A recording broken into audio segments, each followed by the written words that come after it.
Hello friends, welcome to A2J kitchens. இன்னைக்கு நம்ம பார்க்க போகிறது மீன் வறுவலுங்க. இன்னைக்கு நான் வறுவலுக்கு விரா மீன் எடுத்திருக்கேன்.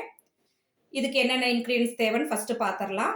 தக்காளி ஜூஸ் எடுத்து வச்சுருக்கேன், தேங்காய் பால், உப்பு, தனி மிளகாத்தூள், இது குழம்புக்கு போடுற தூள்.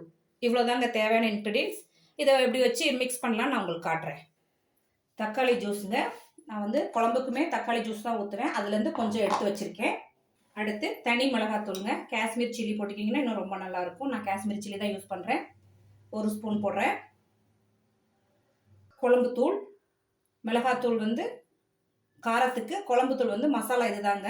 இது வந்து மீன் குழம்பு தூள் தாங்க. இது ஒரு 1.5 ஸ்பூன் போட்டுக்கலாம். இதுக்கு நான் வீடியோ போட்டிருக்கேன். இது வேணும்னா நீங்கள் டிஸ்கிரிப்ஷனில் கொடுக்குறேன், நீங்கள் பார்த்துக்கங்க. உப்புங்க, தேவையான அளவு உப்பு. இதில் முக்கியமானது என்னென்னா தேங்காய் பால். தேங்காய் பால் விட்டுக்கிட்டிங்கன்னா ரொம்ப சாஃப்டாக இருக்கும். ஸோ நீங்கள் தேங்காய் பால் விட்டு அடுத்த தடவை ட்ரை பண்ணி பாருங்கள். மசாலா எப்படி வருதுன்னு உங்களுக்கு சொல்லுங்க. இப்போ மீனை போட்டு பெரட்டலாம்.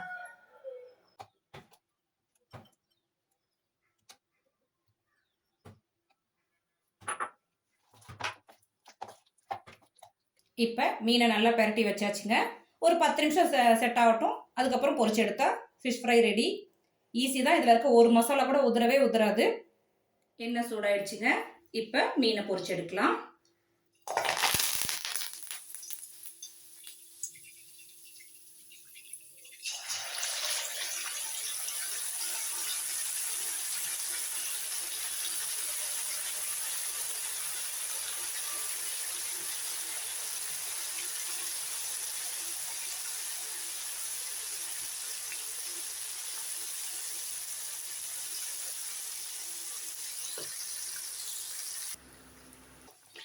பபிள்ஸ்லாம் அடங்கிருச்சுங்க. இதோ மீன் பொரியல் ரெடி. தேங்க்ஸ் ஃபார் வாட்சிங் திஸ் வீடியோ.